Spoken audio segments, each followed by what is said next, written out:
Railway শ্রমিক ও কর্মচারী দল। সো আমরা রেল শ্রমিক দল তার প্রতিষ্ঠা লগ্ন থেকে আজকে পর্যন্ত আমরা শহীদ জিয়ার আদর্শচ্যুত হই না, ইনশাল্লাহ হব না। এই প্রথম প্রতিশ্রুতি দিয়ে আজকের এই সভার সম্মানিত সভাপতি এই অনুষ্ঠানের আসন অলঙ্কৃত করে আমাদেরকে সম্মানিত করেছেন এবং রেল শ্রমিক দলকে সম্মানিত করেছেন আমাদের এই অঞ্চলের মাটি ও মানুষের অত্যন্ত প্রিয় দুজন নেতা বাবু ভাই এবং শরীফ ভাই। জাতীয়তাবাদী রেল শ্রমিক দলের সংগ্রামী সভাপতি জনাব মোহাম্মদ রফিকুল ইসলাম সহ কেন্দ্রীয় নির্বাহী কমিটির আমার সহকর্মীবৃন্দ, বিভিন্ন বিভাগীয় সমন্বয়কবৃন্দ, এতদ অঞ্চলের বিভিন্ন শাখার নেতৃবৃন্দ, এই অঞ্চলের কর্মী সমর্থক ভাই বোনেরা, মহিলা দলের নেতৃবৃন্দ, আমাদের জেনারেল ইসলাম ভাই সহ নেতৃবৃন্দ, আসসালামু আলাইকুম। বন্ধুগণ, শরীফ ভাই তো অনেক ভালো বক্তা। শরীফ ভাইয়ের পরে বক্তৃতা দেওয়াটা খুব ডিফিকাল্ট। আমি এমনি ওনার ফ্যান। উনি যখন ছাত্রদল করতেন, আমরা যদি একটু আগে দুদু ভাইদের সময় আমি ছাত্রদলের ছোট পদে ছিলাম, বাট এনার বক্তব্য এবং তার জ্ঞান গরিমা সম্পর্কে আমার কিঞ্চিত ধারণা আছে। সো আমি আর বক্তৃতা দিব না, আপনাদের সাথে একটু কথাই বলি, কি বলেন? তো কথা হচ্ছে এই, আমরা কিন্তু এক প্রচন্ড প্রভাবশালী দুঃশাসনের পরে বেরিয়ে এসেছি। এমনি এমনি আসতে পারছি না, অনেক সংগ্রামের মাধ্যমে, রক্তের মাধ্যমে। এবং কেউ কেউ বলে এটা নাকি কে কে স্বপ্ন দেখছিলেন, এখনো যে কি জানা পরামর্শক বা এই জাতীয় পদে আছেন, এটা কি ঠিক নাকি? হাইজ্যাক করতে চায়। ক্রমাগত 18 বছরের স্বৈর শাসনের বিরুদ্ধে যিনি কঠিন হাতে সংগ্রাম করে যে সংগ্রামকে বাস্তবায়ন করার পেছনে ছিলেন, সবকিছুতে ছিলেন, তিনি আমাদের নেতা তারেক রহমান। যদি এই গণ আন্দোলনের রূপকার হিসেবে যদি চিহ্নিত হয়, আগামী দিনে দেখবেন আসবে, সেটা নেতা তারেক রহমান। কিন্তু একটা দলের এজেন্ডাই হচ্ছে এটাকে হাইজ্যাক করে এই দিক সেই দিক কথা বলে লাভ নাই। ওই যে অনেক ছোট ছোট আছে আর কি, মানে দায়ী ধরছে আর কি, বলে যে আমি ধরছি দেখেই তো ছেলে হয়েছে, না তো মাইয়া হইতো, আমাদের এলাকায় গল্প বলে আর কি। ব্যাপারটা এরকম হয়ে গেছে না? তো এই আন্দোলন বাংলাদেশ জাতীয়তাবাদী দলের নেতৃত্বে হয়েছে। মাঠে আমাদের ছেলেরা মেয়েরা ছিল, অগ্রে ছিল, এতে কোনো সন্দেহ নাই। রক্ত তারাও দিয়েছিল। এই দলের কতজন শহীদ হয়েছে, শ্রমিক দলের কতজন শহীদ হয়েছে, সেই তালিকা আপনারা জানেন। এবং এই কারণে এই আন্দোলনকে, আমাদের আন্দোলনের স্পিরিট, সেটাকে নিয়ে এর সুফল জনগণকে পৌঁছে দেওয়ার দায়িত্ব কিন্তু বিএনপির। এবং সেই দায়িত্ব পালনের জন্য সবচেয়ে বেশি কাজ যারা করতে হবে, করার দায়িত্ববান, তারাই হচ্ছে শ্রমিক দল। আপনারা দেখেছেন জাতীয়তাবাদী শ্রমিক দলের নেতৃত্বে আমাদের নেতার নির্দেশে জেলায় জেলায় মত বিনিময় সভা হচ্ছে। এই জেলাও বোধ করে হয়ে গেছে, ভাই হয়ে গেছে না? এই জেলায় হয়ে গেছে। আমাদেরকে কয়েকটা টিভি উনি পাঠিয়েছেন এবং এটা অনগোয়িং।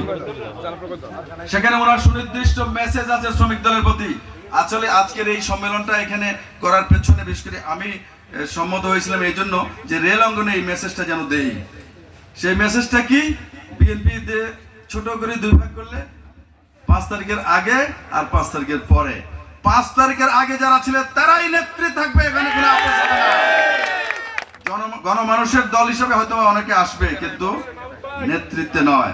আর অশান্তি অরাজকতার সাথে কোনো শ্রমিক নেতৃত্ব, শ্রমিক নেতা, কোনো শ্রমিক সংগঠন যুক্ত হতে পারবে না। যদি যুক্ত হয় অন্যায়ের সাথে, গ্রুপিং এর সাথে, যে কোনো দলাদলির সাথে, বেআইনি কাজের সাথে, তার বিরুদ্ধে সরাসরি সাংগঠনিক ব্যবস্থা নেওয়ার নির্দেশনা তার কাছ থেকে আছে। বন্ধুগণ, তো এই জন্য এই আলোচনায় আমি এখন যেটা বলতে চাই সেটা হচ্ছে যে আমরা রেল শ্রমিক দল একটা ট্রেড ইউনিয়ন। এটা একটা প্রক্রিয়ার মাধ্যমে চলে।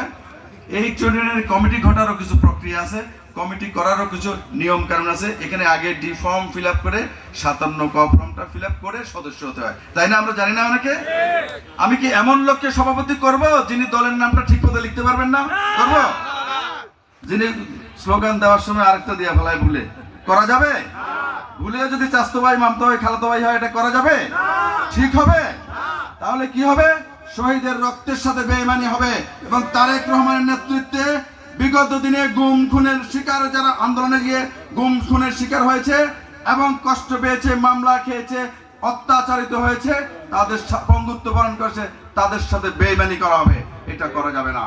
আজকে এখানে আমরা অনেকের সাথে পরিচিত হব। এই চুয়াডাঙ্গায় আরো আগে এসেছিলাম, অনেকবার এসেছি। ভাই ঠিকই বলেছেন, এমনও ছিল এই অফিসেও এসেছি, IWR PW ছাড়া কেউ কথা কয় নাই, কারণ আমি আবার কমিউনিটিতে, ওদের কমিউনিটি আর কি, চাকরিতে, আর কেউ কথাই কয় নাই, বলে ভাই থাকেন। এটাও সময় ছিল। এখন এই ভালো সময়টাকে আমাদের কাজে লাগাতে হবে। গড্ডালিকা প্রবাহের সাথে ঘা পাঠানো যাবে না।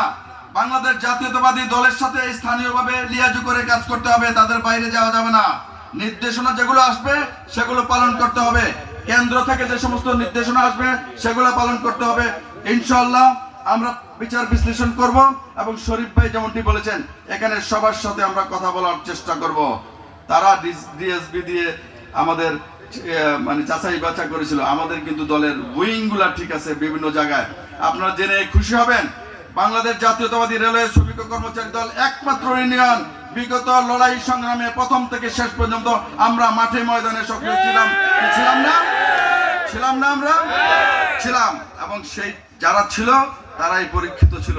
তাদের মধ্যে আমরা খবর পেয়ে যাবো যে কারা এই দলের সাথে এসেছে সুবিধা নেওয়ার জন্য, কারা এসেছে এই দলকে মেলাইন করার জন্য, আমরা সেটা পেয়ে যাব। সেই স্কোপ আমরা তাদেরকে দেবো না। আপনি দেখেন, আমরা যে কাজটা সবচেয়ে বেশি এখন করতে চাই, রেলের যে খুব খারাপ অবস্থা, বিগত রেজিম লক্ষ লক্ষ কোটি টাকার বরাদ্দ রেলকে দিয়ে শুধু লুটপাট করেছে, কিন্তু একটা নিয়োগ বিধি করে যাইতে পারে নাই, পারছে? এটা ফালতু নিয়োগ বিধি করে আজকে রেলকে শেষ করে দিচ্ছে। প্রমোশন হয় না। ওই যে রুদ্র মোহাম্মদ শহীদুল্লাহর কবিতার মতো, আকাশের ঠিকানায় চিঠি লেখো, কি একটা কবিতা আছে না, ভালো আছি ভালো থাকো কি হাবি যাবি, তো এটা আকাশের ঠিকানায় চিঠি লেখো। এখন আমাদের প্রমোশন, ওয়েমেনকে প্রমোশন নিতে হবে রেল ভবন থেকে, তাই না? এরকম না? এটা কি সম্ভব কোনোদিন বাংলাদেশে? অন্তত এখন সম্ভব না। এতে করে শ্রমিকের মধ্যে কষ্ট বাড়ছে, হতাশা বাড়ছে। টিএলআরদেরকে রেগুলার করেছে, টিএলআর বন্ধ করে দেওয়া ছিল, আপনারা জানেন। আউটসোর্সিং করা হয়েছে। জাতীয়তাবাদী রেল শ্রমিক দল এই গণ আন্দোলনের মাধ্যমে বিজয়ের পর আমরা প্রথম যে কাজগুলো করেছি, রেল ভবনে মাননীয় সচিবের সাথে কথা বলে আমরা আবার টিএলআর গুলো নিয়ে আসার জন্য প্রক্রিয়া করেছি। ইতিমধ্যে চিঠি এসছে টিএলআর নেওয়ার জন্য, আপনারা পেয়েছেন নাকি? এখানে টিএলআর প্রক্রিয়া এসে গেছে, আবার টিএলআর নিয়োগ হবে, আউটসোর্সিং বন্ধ হয়ে যাবে। আমরা বলতে চাই দুটো ব্যাপার।